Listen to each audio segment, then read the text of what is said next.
While we're distracted by the midterms, could the biggest of Biden's broken pledges lead to global annihilation?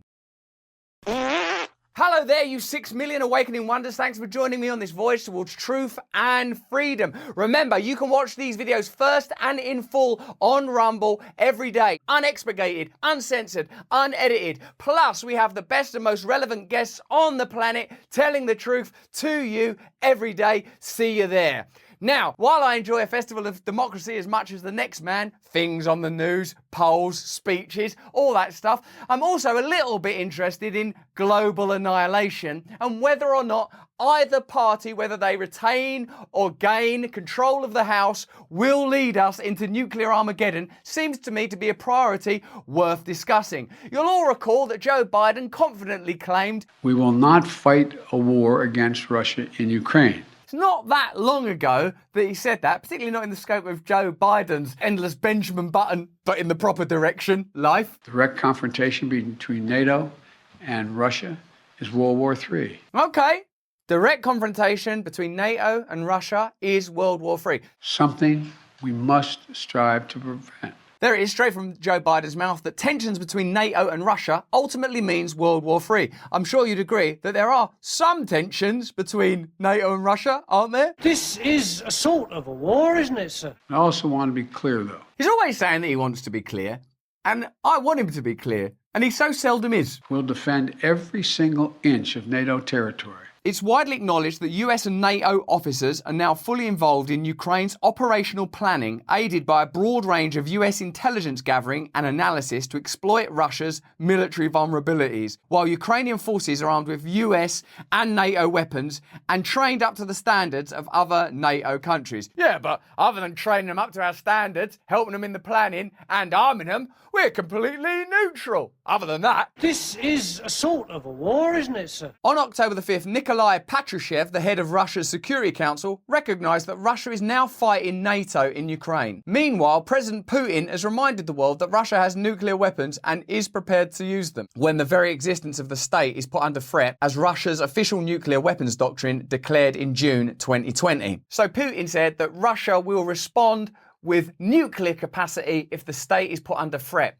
And remember, in our interview with Jeffrey Sachs, he explained events all the way back really to sort of 2001, but with particular emphasis on events in 2009 and 2014, remember Obama's heckle, that have led us to this position. Almost like Putin was warning where this continued escalation might lead. But don't take Putin's word for it. Joe Biden said the same thing. Continuing NATO infringement or backing NATO militarily or exacerbating the situation would in effect be World War III. It seems likely that under that doctrine, Russia's leaders would interpret losing a war to the United States and NATO on their own borders as meeting the threshold for the use of nuclear weapons. Is it possible that something this obvious could be missed by the finest military minds in history, the greatest military machine the world has ever known, the richest military industrial complex that humankind ever dreamed of? Could they miss something as vital as an explicit warning that were they to use a land war that was non-nuclear to NATO,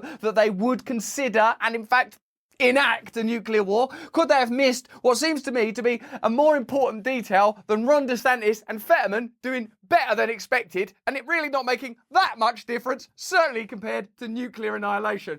Hey, Fetterman, you overcame the odds. Hey, DeSantis, you're new Trump. Oh, what's that? Everything being destroyed. Oh yeah, let's put it into some new perspective. President Biden acknowledged on October the 6th that Putin is not joking. Yes, I'd agree with that. He doesn't seem to be a person who prioritises humour. Even when he's doing that sort of handshake that seems a bit stupid and funny, he seems like a person who's quite serious. Or when he's sort of glumly watching nuclear experiments being carried out, like missiles being launched, bored, the same way that I might pretend to be interested in a school sports day, and that it would be difficult for Russia to use a tactical nuclear weapon and not end up with Armageddon. Yeah, the tactic of a nuclear weapon does have a bit of a downside in that it destroys the thing we live on. Biden assessed the danger of full-scale nuclear war higher than at any time since the Cuban Missile Crisis in 1962. Yet, despite voicing the possibility of an existential threat to our survival, Biden was not issuing a public warning to the American people and the world, nor announcing any change in US policy. Bizarrely, the president was instead discussing the prospect of nuclear war with his political party's financial backers during an election fundraiser fundraiser at the home of media mogul James Murdoch, with surprised corporate media reporters listening in. This is a bit strange. He seems to be saying that there's going to be a nuclear war. What a scoop! In an NPR report about the danger of nuclear war over Ukraine, Matthew Bunn, a nuclear weapons expert at Harvard University, estimated the chance of Russia using a nuclear weapon at 10 to 20%. I like those odds! Now we've gone from ruling out direct US and NATO involvement in the war to US involvement in all aspects of the war except for the bleeding and dying, with an estimated 10 to 20% chance of nuclear war. Seems like we're exacerbating a potentially dangerous situation. Bunn made that estimate shortly before the sabotage of the Kerch Strait bridge to Crimea. What odds will he project a few months from now if both sides keep matching each other's escalations with further escalation? Well, I'm not a betting man or a bookie, but I imagine that the odds are increasing, decreasing. I told you I'm not a bookie. It's getting worse. The unsolvable dilemma facing Western leaders is that this is a no-win situation. How can they militarily defeat Russia when it possesses 6,000 nuclear warheads and its military doctrine explicitly states that it will use them before it will accept an existential military defeat? This is one of those times where perhaps the sort of naivety and innocence of the uninformed is somewhat useful. You could get distracted and sidetracked by all of the analysis of the midterms. That was surprising. Maybe this is because this. Oh, people care more about that than we thought. But what about this? And what does it mean? And should he run in 2024? And what about that?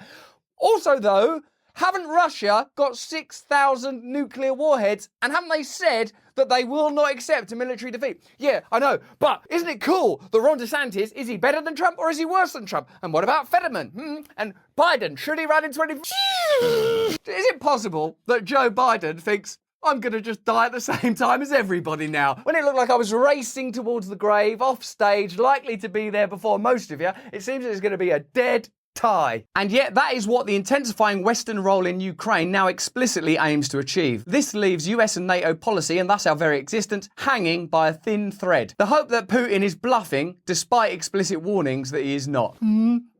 CIA Director William Burns, Director of National Intelligence Avril Haines, and the Director of the DIA, Defense Intelligence Agency, Lieutenant General Scott Berrier, have all warned that we should not take this danger lightly. On May the 23rd, the very day that Congress passed a $40 billion aid package for Ukraine, including $24 billion in new military spending, the contradictions and dangers of the new US-NATO war policy in Ukraine finally spurred a critical response from the New York Times editorial board. A Times editorial titled, "The Ukraine War is Getting Complicated." It's not getting complicated, it's getting simple. If you carry on, you're going to destroy the planet. The Ukraine war is getting complicated and America is not ready, asking serious probing questions about the new US policy. Sometimes we are, in our ignorance, incapable of addressing the complexity of the new financial globalist agenda, the various subcommittees and sub-agendas, and how vague and misleading the bureaucratic language can be. But occasionally,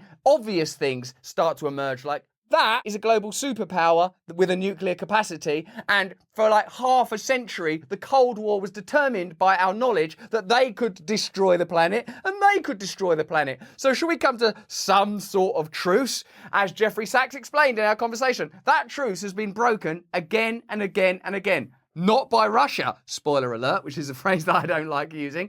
So something that could be portrayed as vague and complex, oh, geopolitics, it's so complicated, so many interests, is actually quite simple. If you keep antagonizing Russia, even if it's through the humanitarian support of the Ukraine, which is obviously sort of necessary and you shouldn't abandon people, you ought consider and weigh that up against potential annihilation for everybody. A week later, Biden replied to the Times in an op-ed titled, "What America Will and Will Not Do in Ukraine." Biden wrote, "We do not seek a war between NATO and Russia. The United States will not try to bring about Putin's ouster in Moscow." But he went on to pledge virtually unlimited US support for Ukraine, and he did not answer the more difficult questions the Times asked about the US endgame in Ukraine, the limits to US involvement in the war, or how much more devastation Ukraine could sustain. So again, we blindly and blithely fall into accepting rhetoric and spectacle instead of acknowledging that there is a clear problem emerging. We're avoiding that simply by pointing to the necessity to support in Ukraine, and